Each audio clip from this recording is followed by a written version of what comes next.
안녕하세요. 사연을 시작하기에 앞서 구독과 좋아요 부탁드려요. 감사합니다. 사연 시작해 볼게요. 제 이야기를 들어보세요. 정말 믿기 어려운 일이 일어났거든요. 2년 전 제가 결혼을 했을 때의 일이에요. 당시 저는 작은 회사를 운영하고 있었고, 나름 잘 나가고 있다고 생각했어요. 직원도 10명 정도 되었고, 매출도 꾸준히 늘어나고 있었거든요. 그래서 결혼식도 꽤 크게 치렀죠. 결혼식 준비하면서 정말 바빴어요. 예비 아내와 함께 이것저것 준비할 것도 많았고, 회사 일도 신경 써야 했고요. 그래도 행복했어요. 드디어 사랑하는 사람과 가정을 꾸리게 된다는 생각에 들떠 있었거든요. 초대장을 보낼 때 중학교 때부터 친했던 민수에게도 당연히 보냈어요. 민수는 저와 중학교 1학년 때 만나서 쭉 친하게 지낸 친구였어요. 고등학교는 다른 곳으로 갔지만 대학교 다닐 때도 종종 만났고 사회에 나와서도 가끔씩 연락하며 지냈죠. 민수는 저와 달리 회사원이었어요. 중견기업에 다니면서 성실하게 살아가는 친구였죠. 결혼하기 1년 전쯤부터는 연락이 좀 뜸해졌는데 서로 바쁘다 보니 그런가 보다 했어요. 가끔 들리는 소식으로는 회사에서 구조조정이 있었다던가 요즘 좀 힘들다던가 하는 얘기가 있었지만 구체적으로 어떤 상황인지는 잘 몰랐어요.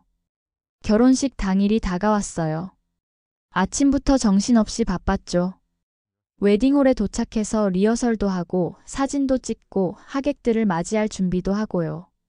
정말 꿈 같은 하루였어요. 식이 시작되고 많은 분들이 축하해 주셨어요. 가족들, 회사 동료들, 대학교 친구들, 그리고 오랜 친구들까지 모두들 진심으로 축하해 주시는 게 느껴져서 정말 감사했어요. 결혼식이 끝나고 며칠 후 축의금 정리를 하게 되었어요. 예비 아내, 아니 이제는 아내가 된 수진이가 꼼꼼히 정리해 주더라고요. 누가 얼마를 주셨는지, 감사 인사는 어떻게 드릴지 하나하나 체크하면서요. 그런데 축의금 명단을 보다가 깜짝 놀랐어요. 민수 이름이 있는데 금액이 10,000원이었거든요. 처음에는 잘못 적힌 건가 싶어서 다시 확인해 봤는데 분명히 10,000원이 맞더라고요. 좀 이상했어요. 민수가 10,000원을 낼 리가 없거든요. 물론 축의금이 많고 적고가 중요한 건 아니지만 그래도 오랜 친구 사이에 10,000원은 너무 적잖아요. 혹시 급하게 와서 현금이 부족했나 싶기도 했고요. 며칠 더 지나서 민수에게 연락해 봤어요. 결혼식에 와줘서 고맙다고 말했죠. 민수야, 결혼식 때 와줘서 정말 고마워. 그런데 바빠서 인사도 제대로 못한 것 같네. 미안해. 그랬더니 민수가 한참 동안 말이 없더라고요. 그러더니 정말 미안하다면서 사실 결혼식에 갔다가 인사도 못하고 왔다고 하는 거예요. 동건아, 정말 미안해. 사실 나 요즘 너무 힘들어서 제대로 축하도 못 해줬어. 축의금도 10,000원밖에 못 냈고 밥도 못 먹고 그냥 왔어. 정말 미안해. 그제서야 상황을 알겠더라고요. 민수가 정말 어려운 상황에 있었던 거예요. 그런데도 제 결혼식에 와주려고 했던 거죠. 10,000원이라도 축의금을 내고 적어도 얼굴은 비추려고 온 거였어요. 마음이 너무 아팠어요. 그런 어려운 상황에서도 제 결혼식에 와주려고 했다는 게, 그리고 제가 그런 상황을 전혀 모르고 있었다는 게 말이에요. 민수야, 무슨 일이야? 뭐가 그렇게 힘들어? 민수가 털어놓는 얘기를 들어보니 정말 심각했어요. 다니던 회사에서 구조조정이 있었는데 민수가 정리해고 대상에 포함된 거예요. 갑자기 일자리를 잃게 되었고 새 직장을 구하려고 해도 쉽지 않았대요. 게다가 아버지가 병원에 입원하시게 되면서 병원비까지 부담해야 하는 상황이었다고 하더라고요. 몇 달째 구직 활동을 하고 있지만 번번이 떨어지고 생활비는 점점 바닥나고 정말 막막한 상황이었던 거예요. 그런데도 제 결혼식은 놓칠 수 없어서 마지막 남은 돈으로 10,000원이라도 축의금을 내고 와서 축하해주고 싶었다는 거였어요. 그런데 막상 가보니까 너무 부끄럽더라. 다른 사람들은 다 정장 차려입고 왔는데, 그리고 축의금도 10,000원밖에 못 내고 정말 창피해서 인사도 못하고 그냥 왔어. 민수 목소리에서 절망감이 느껴졌어요. 정말 힘든 시간을 보내고 있다는 게 전화 너머로도 전해져 왔거든요. 그 순간 결심했어요. 뭔가 도움을 줘야겠다고요. 그런데 직접적으로 돈을 주자고 하면 민수 자존심이 상할 것 같았어요. 그래서 다른 방법을 생각해 봤죠. 그때 떠오른 게 축의금이었어요. 결혼식 축의금이 꽤 됐거든요. 총 2,500만 원 정도 받았는데 솔직히 그때 제 상황에서는 당장 급하게 쓸 돈은 아니었어요. 회사도 잘 되고 있었고 결혼 준비하면서 이미 필요한 건 다 준비해 놨으니까요. 그래서 결정했어요. 축의금 전액을 민수에게 보내기로요. 다음 날 바로 은행에 가서 2,500만 원을 민수 계좌로 송금했어요. 송금하고 급한 불부터 끄고 나중에 여유 있을 때 갚으면 되라고 메시지를 보냈죠. 잠시 후 민수가 깜짝 놀라서 전화했어요. 동건아, 이게 뭐야? 2,500만 원이 들어왔는데 결혼식 축의금이야. 너한테 보낸 거야. 뭐라고? 미쳤어? 이걸 왜 나한테 줘? 일단 급한 불부터 꺼. 아버지 병원비도 내고 당분간 생활비로도 쓰고 돈은 아주 나중에 여유 있을 때 갚으면 돼. 지금 당장은 생각하지도 마. 민수가 울먹이더라고요. 동건아, 이걸 어떻게 받아? 이건 너희 결혼식 축의금인데. 그게 무슨 돈이든 지금 너한테 필요한 돈이잖아. 그렇게 힘들다면서 와준 그 마음이 얼마나 고마운데. 나는 요즘 좀 살만해. 이럴 때 친구 덕 좀 봐야지. 동건아, 됐고 일단 받아. 그리고 다시 힘내서 일어서. 알겠지? 그렇게 전화를 끊었어요.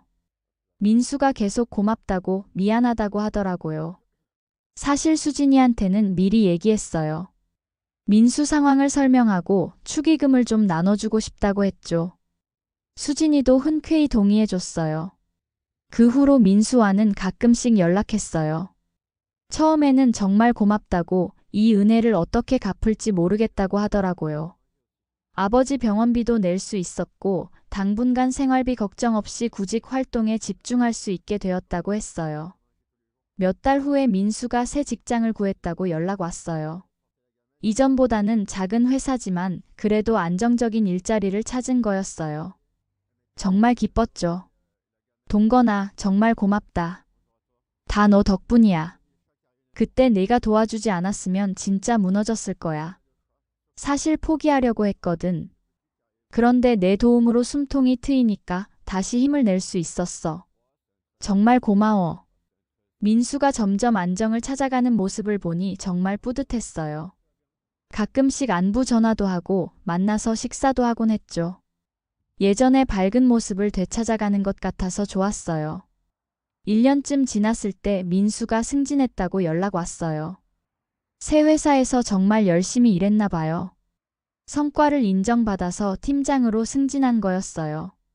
그런 민수를 보니 정말 기뻤어요. 제가 한 작은 도움이 친구의 인생을 바꿔놓은 것 같아서요. 그런데 1년 반쯤 지났을 때부터 제 상황이 안 좋아지기 시작했어요. 회사 매출이 갑자기 떨어지기 시작한 거예요. 큰 거래처에서 계약을 해지한다고 통보해 왔고 새로운 프로젝트도 잘 따오지 못하고 있었어요. 처음에는 일시적인 현상이라고 생각했어요. 경기가 안 좋으니까 그런가 보다 했죠. 그런데 점점 심각해지더라고요. 매출은 계속 떨어지고 직원들 월급 주기도 버거워지기 시작했어요. 2년이 지날 무렵에는 정말 심각한 상황이 되었어요. 은행 대출도 받고 개인 돈도 투입했지만 역부족이었어요. 직원들을 몇 명 정리해고해야 하는 상황까지 왔죠. 수진이와도 많은 대화를 나눴어요. 회사를 정리해야 하나 아니면 다른 방법이 있을까 고민하면서요. 정말 막막했어요. 결혼한 지 2년밖에 안 되었는데 벌써 이런 시련이 오다니. 그러던 어느 날이었어요. 회사에서 직원들과 회의를 하고 있는데 사무실 문이 열리더라고요. 그런데 들어온 사람이 민수였어요. 민수가 환하게 웃으면서 제게 다가오더라고요. 그런데 손에 봉투를 하나 들고 있었어요. 동건아, 이거 받아. 뭐야 이게? 선물이야. 열어봐. 궁금해서 봉투를 열어봤어요. 그런데 안에 들어있는 건 문서 몇 장이었어요. 첫 장을 보니 투자 제안서라고 적혀 있더라고요. 제안서를 자세히 읽어보니 깜짝 놀랐어요. 민수가 제 회사에 투자하겠다는 내용이었거든요. 제 회사 상황에서는 정말 큰 돈이었어요. 그런데 너는 어떻게 이런 돈이? 민수가 설명해 주더라고요. 새 직장에서 정말 열심히 일해서 성과를 인정받았고 그 과정에서 주식 옵션도 받고 보너스도 많이 받았대요.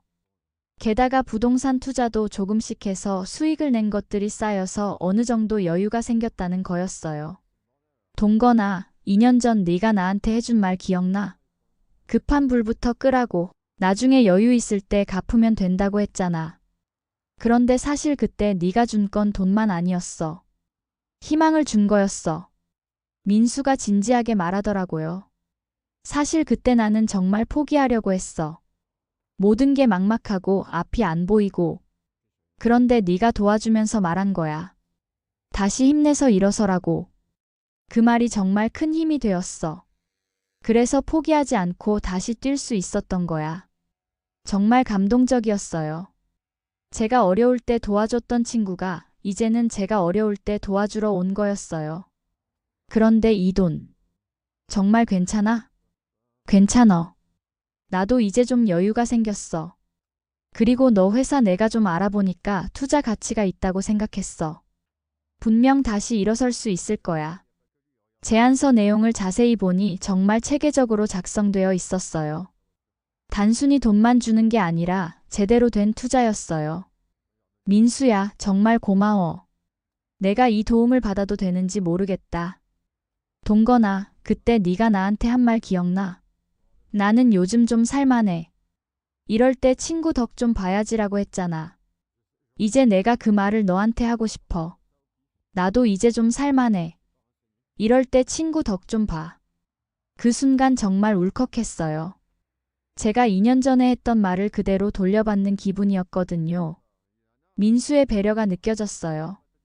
단순히 도움을 주는 게 아니라 제 자존심도 생각해서 투자라는 형태로 포장해 준 거였어요. 그날부터 정말 달라졌어요. 민수가 도와준 자금으로 급한 불을 끌 수 있었고 새로운 프로젝트도 시작할 수 있었어요. 직원들도 다시 안정감을 찾았고 새로운 거래처도 개발할 수 있었죠. 몇 달 후부터 회사 상황이 눈에 띄게 좋아지기 시작했어요. 새로운 프로젝트들이 성공적으로 진행되었고 매출도 다시 늘어나기 시작했어요. 정말 기적 같은 일이었죠. 1년 후에는 완전히 정상 궤도에 올라섰어요. 정말 다시 살아난 기분이었어요. 민수와는 더욱 자주 만나게 되었어요. 이제는 단순한 친구 관계를 넘어서 서로를 진정으로 신뢰하는 사이가 되었죠. 가끔 만나서 술 한잔하면서 그때 일을 회상하곤 해요. 동건아, 그때 정말 고마웠어. 네가 아니었으면 나는 정말 무너졌을 거야. 나도 마찬가지야. 네가 아니었으면 회사 문 닫았을 거야. 그런데 신기하지 않아? 네가 나를 도와줬는데 나중에 내가 너를 도와주게 되다니. 지금 생각해보면 정말 신기해요. 제가 어려운 친구를 도와줬더니 나중에 그 친구가 어려워진 저를 도와준 거예요. 마치 선순환 같은 거죠. 돈은 쓰면 없어지지만 사람과의 관계는 평생 갑니다. 그때 제가 민수에게 준 건 희망을 준 거였고 다시 일어설 수 있는 힘을 준 거였어요. 그리고 그 마음이 돌고 돌아서 저에게도 큰 도움이 되어 돌아온 거죠. 지금도 민수와는 정말 좋은 관계를 유지하고 있어요. 서로 사업이 잘 될 때는 함께 기뻐하고 어려울 때는 서로 도와주고요. 진정한 친구라는 게 이런 거구나 싶어요. 수진이도 그때 일을 정말 잘했다고 해요. 처음에는 축의금을 다 친구에게 주는 게 좀 부담스럽기도 했었대요. 하지만 지금은 정말 자랑스럽다고 하더라고요. 그런 좋은 친구를 둔 남편이 자랑스럽다고요. 그리고 또 하나 좋은 점은 민수가 저희 부부와도 정말 가까워졌다는 거예요. 이제는 가족 같은 사이가 되었죠. 여행도 같이 가곤 해요. 작년에는 민수도 결혼을 했어요. 정말 좋은 분과 만나서 행복한 가정을 꾸렸죠. 결혼식 때 축의금을 얼마나 줄지 고민했는데 수진이가 그냥 마음껏 주라고 하더라고요. 진심을 담아서요. 요즘도 가끔 그때 일을 생각해요. 만약 그때 민수에게 축의금을 주지 않았다면 어떻게 되었을까 하고요. 아마 민수는 정말 포기했을지도 모르고 저도 회사가 어려워졌을 때 도움을 받을 수 없었을지도 모르죠. 그런 생각을 하면 정말 신기해요. 인생이라는 게 정말 알 수 없는 것 같아요. 작은 선택 하나가 이렇게 큰 결과를 만들어낼 수 있다니요. 그리고 또 하나 깨달은 것은 진정한 투자는 사람에게 하는 거라는 점이에요. 주식이나 부동산에 투자하는 것도 좋지만 사람에게 투자하는 것만큼 확실한 수익을 보장하는 건 없는 것 같아요. 특히 믿을 만한 사람, 성실한 사람에게 말이죠. 민수는 정말 그런 사람이었어요. 어려운 상황에서도 포기하지 않고 끝까지 노력하는 사람이었고 도움을 받으면 그 은혜를 잊지 않는 사람이었어요. 그런 사람에게 투자한 것이니까 이런 좋은 결과가 나온 거겠죠. 요즘 젊은 친구들을 보면 개인주의적인 성향이 강한 것 같아요. 자기 일에만 관심을 갖고 다른 사람의 어려움에는 무관심한 경우가 많죠. 물론 그럴 수밖에 없는 현실적인 이유들이 있겠지만 그래도 조금은 아쉬워요. 저는 이번 일을 통해서 정말 많은 것을 배웠어요. 사람과의 관계가 얼마나 소중한지, 그리고 어려울 때 도움을 주고받는 것이 얼마나 의미 있는 일인지 말이에요. 지금도 제 주변에 어려운 사람이 있으면 가능한 한 도와주려고 해요. 민수만큼 큰 도움은 아니더라도 작은 것이라도 나눠주려고 하죠. 그것이 언젠가는 더 큰 보답으로 돌아올 거라고 믿거든요. 수진이도 그런 제 모습을 보면서 많이 배운다고 해요. 처음에는 너무 남을 도와주려고만 한다고 걱정하기도 했는데 이번 민수 일을 보고 나서는 생각이 바뀌었대요. 지금 이 순간도 정말 감사해요. 좋은 친구가 있다는 것, 그리고 그 친구와 함께 어려움도 극복하고 성공도 나눌 수 있다는 것이요.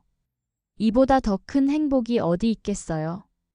돈은 언젠가 갚을 수 있지만 이런 마음은 평생 갚아도 다 갚아지지 않을 것 같아요. 그래서 더욱 소중하고 더욱 감사한 거겠죠. 이것이 바로 제 팔자에 찾아온 특급 기적이었습니다. 여러분도 주변에 어려운 사람이 있다면 가능한 한 도움의 손길을 내밀어 보세요. 그 작은 선택이 언젠가는 여러분에게도 큰 기적이 되어 돌아올지 모르니까요. 제 긴 이야기를 끝까지 들어주셔서 감사합니다. 구독과 좋아요, 알림 설정까지 잊지 마세요.